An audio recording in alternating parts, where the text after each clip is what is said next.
receive this little clip here from a newspaper column called Ask Amy. It's a column we've quoted from before. And here is the letter sent into the Ask Amy column syndicated by the Chicago Tribune. Thoughtful in Ontario writes, Dear Amy, my fiancé and I are contemplating marriage. We love each other very much, trust each other completely, and want to start a family. We're both 27 years old and have built lives we're proud of. We found ourselves in the position of questioning what marriage means to us. Neither of us is particularly religious. We value the fact that marriage signifies a lifelong commitment, but as we also believe it's better to divorce than remain in an unhappy marriage, this benefit to marriage also seems somewhat invalidated. We don't want to engage in a meaningless wedding just so we can throw a big party. Do you have any thoughts for us on what marriage can mean for a couple or for a family, above and beyond religious teachings? Or do you think we're just thinking about this too much? That's Thoughtful in Ontario.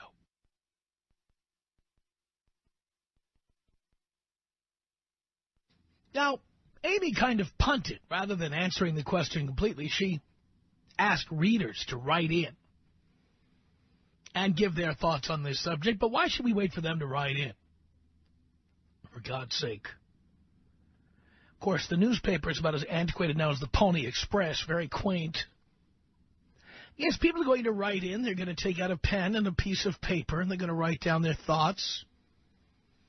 Get a 41-cent stamp and put it on an envelope. They're going to jog on down to the local mailbox, drop it in. About 3 or 4 days, that letter will show up in Amy's office in Chicago. And she'll take out that letter opener, and open each envelope, unfold each piece of paper and read it. And in a few weeks, she'll transcribe these letters, add her own thoughts, and we'll get to find out what people think. That's very quaint.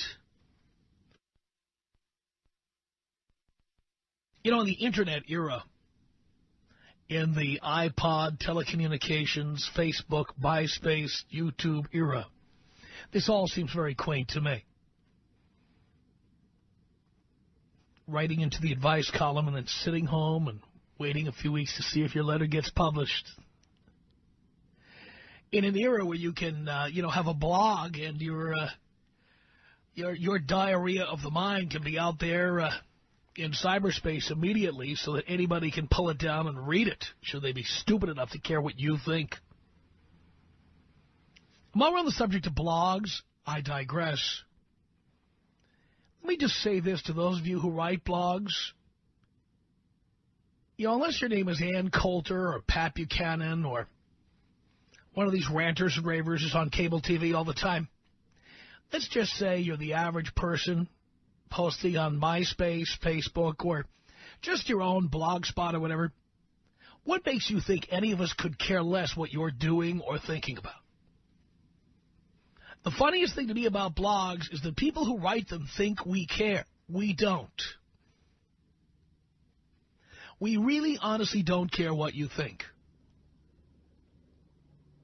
I'm amazed that you write that stuff, because if I happen to trip over your blog, I'm saying to myself, do I care that this person got his dog shampooed today, or that he got into an argument with a coworker? Do I really care? And the answer, quite honestly, is no, I don't. But yet, if you wanted to post a blog, it would get up there and it would be available to the entire planet a lot sooner than if you wrote a letter to Ask Amy. sealed it with a kiss, walked down to the mailbox in the rain, dropped it in there, then went home to twiddle your thumbs and wait to see if your letter got picked. Very quaint. I feel like using some Ipana toothpaste and some Savarin coffee and sitting back and just thinking about what it was like back in those days when you would write a letter in.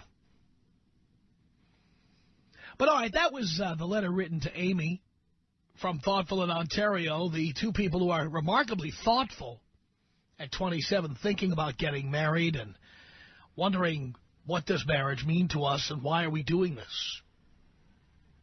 Let me give my answer, okay?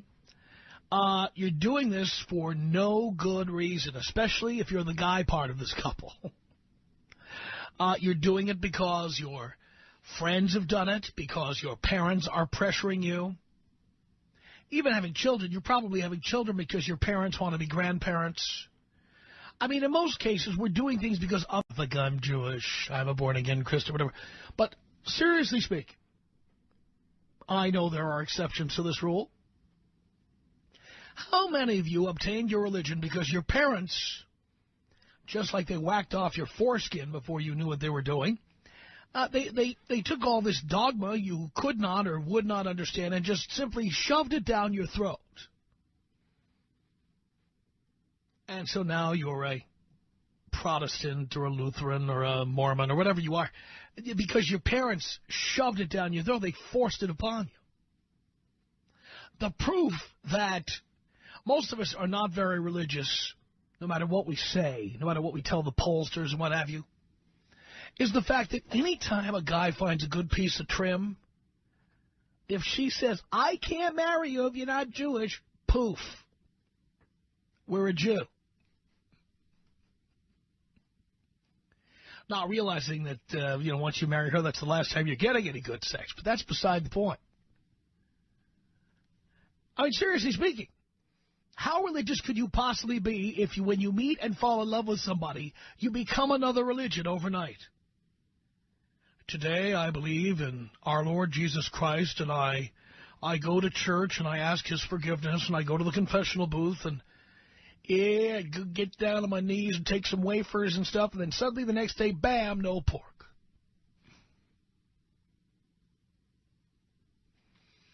Poof, I'm a Jew. Poof, I'm a Mormon. Poof, I'm a Catholic. And what it means is that we don't believe this stuff to begin with. I mean, we believe in religion as much as we believe in the stuff we study for the DMV exam, okay?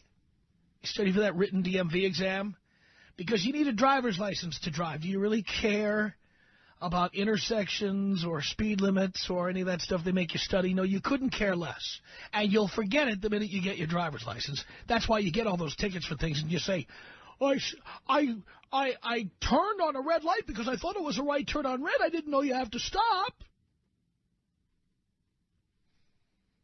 It's because you never bothered to read the manual when you were busy, trying to pass that test. You guessed at the answer or whatever down at the DMV. And same thing with these religious conversions. You didn't believe in whatever you were before in the first place, but you do like getting laid, and if she tells you you're going to have to become whatever religion her family is, you're going to do that. And you don't believe in what she believes either. You really don't care. Yeah, okay, yes. Yes, I'm a Presbyterian. Absolutely I am. It's true. And the same thing is true about marriage, by the way. We've all bought this idea that you grow up and you're supposed to get married. I bought it. I'm not saying I was immune. Are you kidding? I bought it 4 times. Bought it and sold it. Bought it again. I bought it because my parents were married for 40 years. I thought that's what people did. And when my marriages didn't work out, I thought to myself, I'm a screw-up. There's something wrong with me. Now, I'm not gay, and I don't have a problem with people who are gay, but I want to compare this because I know lots of people who are gay. Let's take it into this realm, okay? How many people out there who are gay today believe they were straight? And so they had girlfriends, You know, guys were gay. They had girlfriends. Maybe they got married. Maybe they had kids. And they were not happy. And they kept saying, it's something wrong with me. Right? And then one day they just say, wait a minute. There's nothing wrong with me. I'm gay. That's all it is. I shouldn't be getting married and having children because I'm gay. Okay? I kind of came to that conclusion as a straight male who bought into the marriage lie. I always thought when I got married there was something wrong with me. There's nothing wrong with me. There's something wrong with the idea of getting married. And the reason I got married, for all of you who keep asking, you're getting married, why did you get married for? Because my parents were married, and they stayed married. And when I couldn't stay married, I saw it as my personal failure not to do what they did. And like an idiot, I just thought, well, I'm stubborn. I'm just going to keep doing this until I get it right. I was an idiot. And the reason the people in Ask Amy are getting married is because they've been told that's what they're supposed to do. Not because it's good, especially for him. Not because they need to do it. You don't need to get a marriage license to have sex anymore. I mean, think about it. It's called a marriage license. You couldn't just have sex without a license. You couldn't. You couldn't have kids without a license. No. You needed a license, like you need a driver's license. You had to go down to the local, whatever the city or county office was, and you had to fill out paperwork and give them money, and you had to be licensed to do those things. Well, guess what? You don't have to be licensed to do them anymore. These two who wrote in to Ask Amy, they're having sex right now. They may even be living together. You don't need a license to go have it anymore.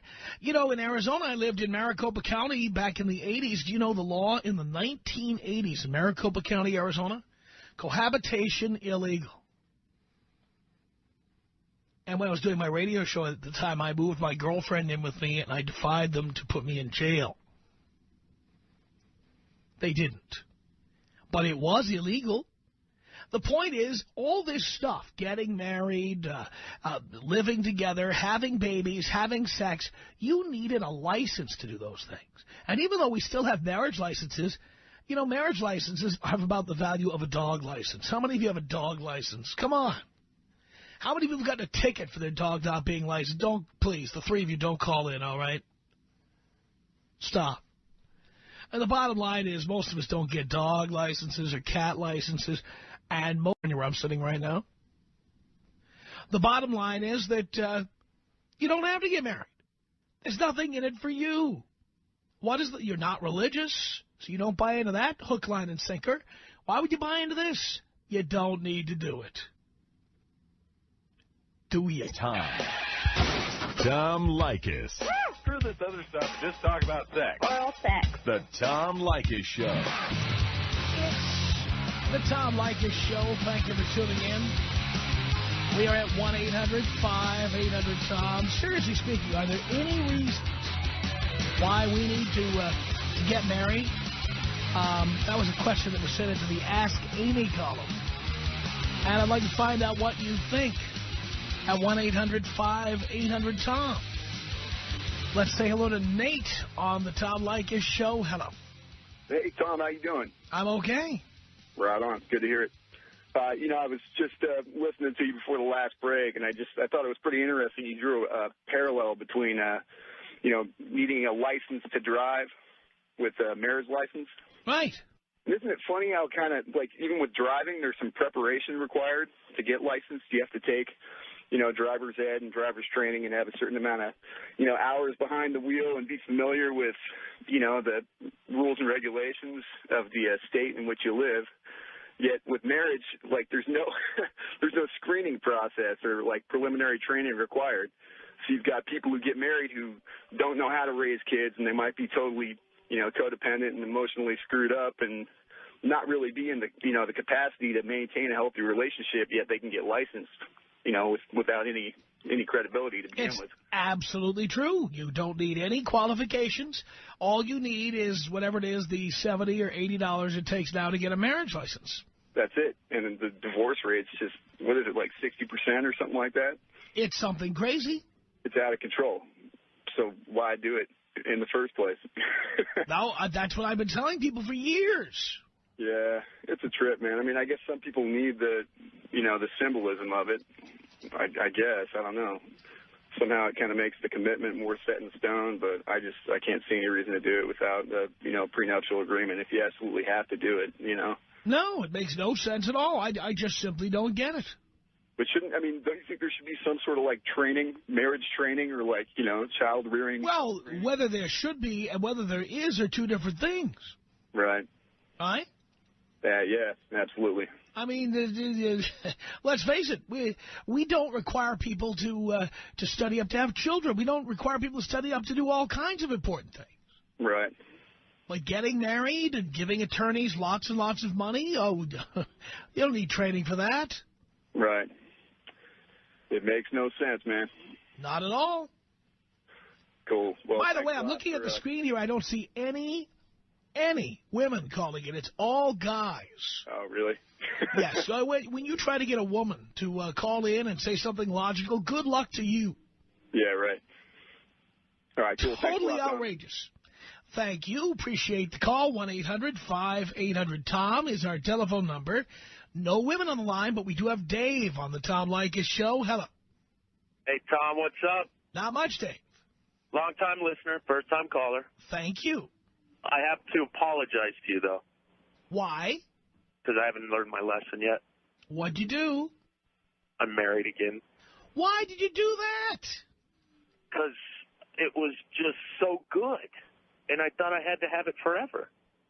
What was so? Wait. What was so good? I can't say that on the radio, Tom. Come on now. Oh, you mean the sex was so good?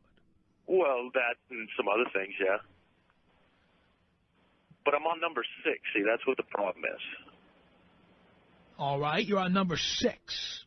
Number 6. How much 47. is this? By the way, how much does this cost you? Do I really have to tell you? Yes, I would like to know. If you have any idea, ballpark figure, I'd like to know. Ballpark figure, no BS, honestly, probably a little over $1 million. $1 million? All combined. I'm not saying just one of them. All of them combined. The last 5. I understand. Was it worth $1 million? No, not really. So why do you keep doing it?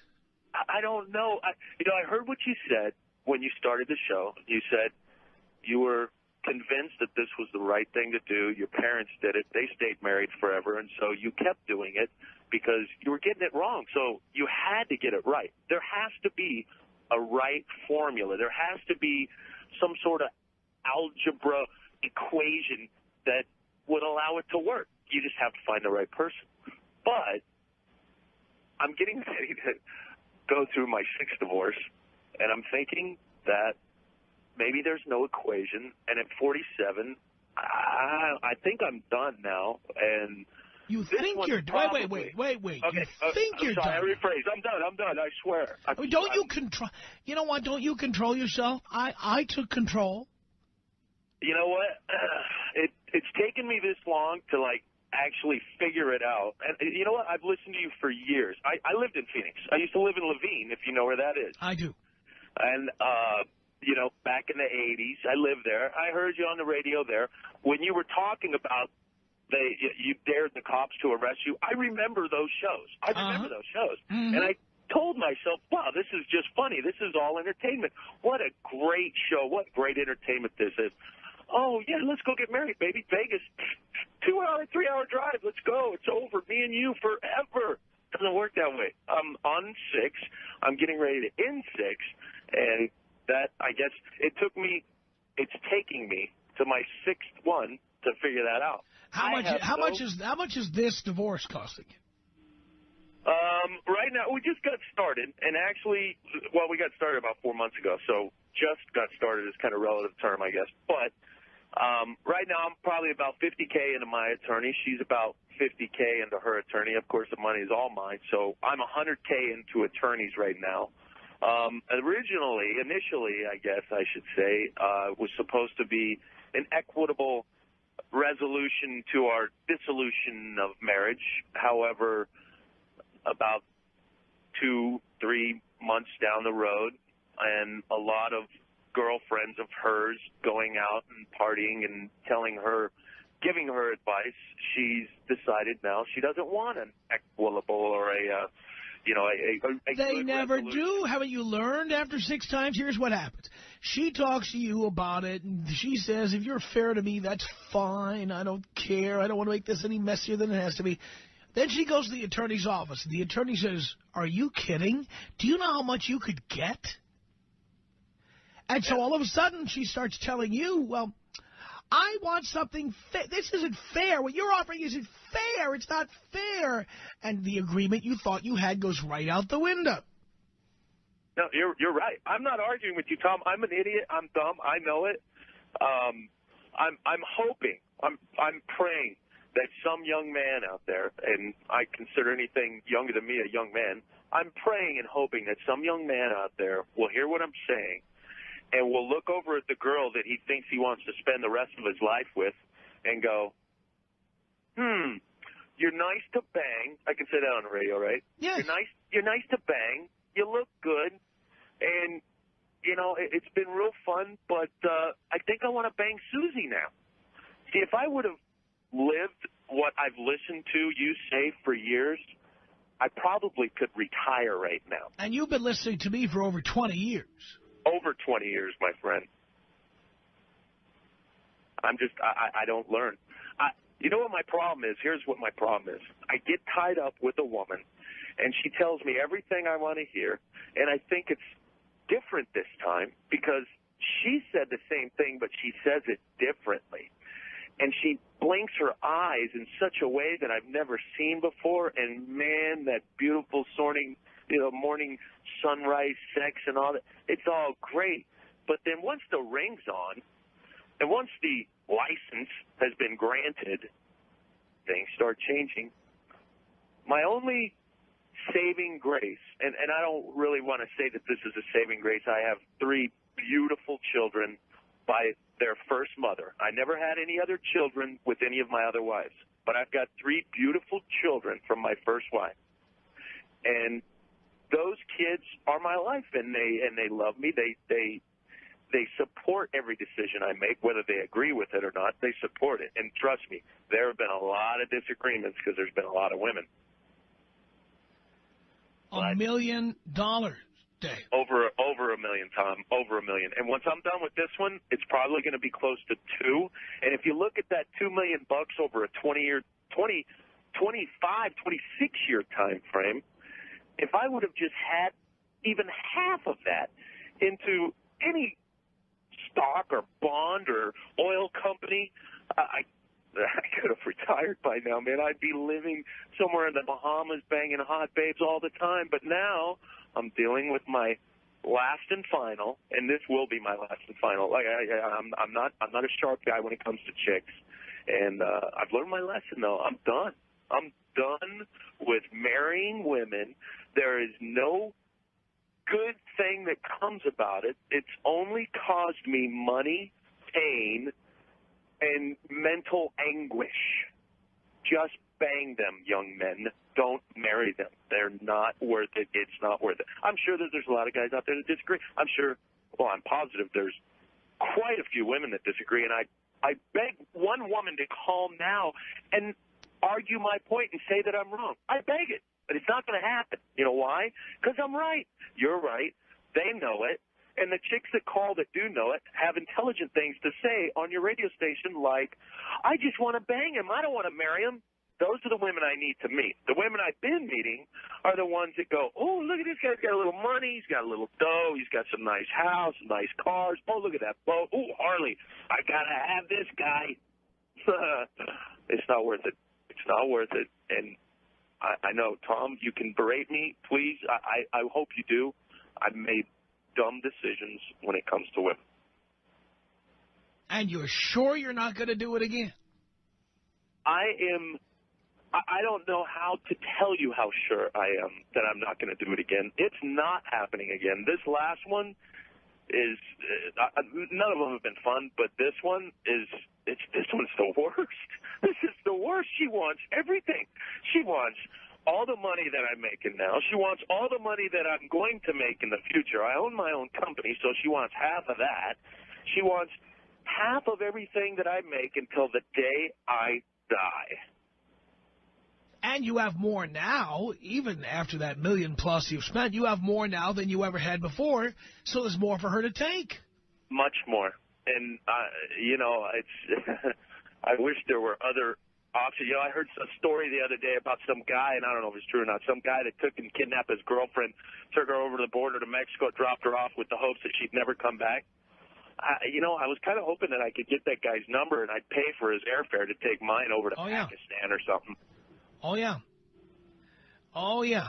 I had, I'm not going to say who or what country, but I had one time who started getting into that sense of entitlement. Sense of entitlement. What she didn't have was a green card. I wish I had that scenario right now. And I said, I'll tell you what, you go ahead and have a press conference or anything you want to have, but you know what I'm doing? I'm calling up the INS. And I am telling them what you have been up to here. And it's not going to matter what you say in your press conference about me, because you are not going to be here anymore. And that was the end of that, I'm sure, right? That pretty much ended the debate right there. I swear, and believe me, I wouldn't think twice. Let me just say this for any non-American women that I might date in the future who don't have papers. I won't hesitate to turn your ass in and have you kick the hell out of this country if at some point along the way you decide to become an American woman and you decide to try to claim everything. I won't do it. I won't hesitate to do it. I will kick you out. I will use every legal means at my disposal to get you disposed of. Oh, I wish that was an option for me, Tom. God, I wish that was an option. But, as I said, never again. I'm done. I granted, it took me 6 times, and I'm getting up in age, but I still have all my hair. I don't need Viagra. And I'm still a fit guy, and I'm noticing, and this is really cool, because the first month or two I kind of sat at home and droped and moaned and whined and said, oh, poor me, and then a couple buddies said, that's it, we're done, we're tired of you being like this, it's time to get back to the old Dave, let's go out. One night out, the first night out, rather, we take me to this club. I'm down, I'm bummed. I'm not in a good mood. I'm sure I don't look approachable to any woman. But that first night out, I danced with 15, 20 different women that asked me to dance. Of course, my buddies were helping out and saying, hey, you got to go get that guy. Ask that guy to dance. He's down. I had the little buddy wingman action going on there, so that helped. But the first night out, I danced with so many beautiful women, so hot. One of them took me home to her house. And haven't spoke to her since. That was good. 2.5 months ago. Keep that up. Hang on a second. Kyrie, what did you want to say here to Dave? I mean, you're killing it, man. You're 6 times. Come on, bro. I mean, it usually just takes one, 2, maybe tops. Tom, I'm sorry, dude, 4, but this guy, 6, and it's costing you millions of dollars, dude. I'm sorry, $1 million per year? No, $1 million total between the 6 marriages. No, all of them. Yes, all the first 5 marriages, because he doesn't know how much number 6 is going to cost. I don't know what this one's going to be. But then the crazy thing is, you come with the stories of hanging out with all these hot chicks and meeting them all. But just say no, man. Just say look, grab the penknife, right? Go ahead and get it out your desk drawer and carve out your heart. Because you put it up there. Hey, only time it should come out like the dead man's chest, it's for kids. You're killing it, bro. I mean, I understand the compassion for your story, but that you love women and this, that, and the other. But I wish I had $1 million, and believe me, women would not be getting it, bro. I wish I had the back. You're right. All right, Dave, we're losing you. Dave Kyrie, thank you so much for the calls. We appreciate them. Tom Leykis. 1-800-5800-TOM. That's my boy. Tom Leykis. Hey. I waited on hold all this time to hear that I'm lousy in the sack. The Tom Leykis Show.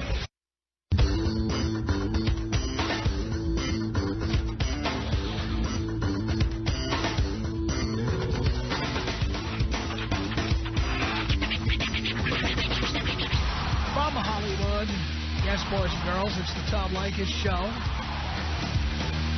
I'm 1-800-5800-TOM. We're talking about the Ask Amy advice column. It's so quaint. It appears in... Ever heard of these? Yeah. Apparently, there's still people who read these. I can't imagine how old they must be by now, but... Apparently, the Pony Express is still delivering the newspaper to somebody's front door. And the Ask Amy column, which appears in newspapers, for all you fossils and dinosaurs out there, there are two people, 27 years old. I guess their grandmother showed them the newspaper. Kids, this is a newspaper. And they wrote into the Ask Amy column saying, well, we're engaged to be married, but we're wondering why do it? We're not religious. We intend to stay together forever, but we don't believe in staying together if it's not good, so we'll get divorced if it doesn't work out. So what's the point? Makes sense to me. 1-800-5800-TOM is our telephone number. It's Beth on the Tom Leykis Show. Hello. Hello. Yes. Well, I'm calling about the guy that, you were just speaking to that was married 6 times and burned every time. And I have my take on it is that, he needs to own up and to some of the responsibility. I mean, what responsibility?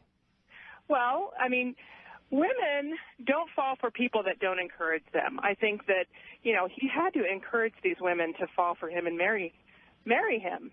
That's not the issue. The fact is, and by the way, I blame him. I don't blame anybody else.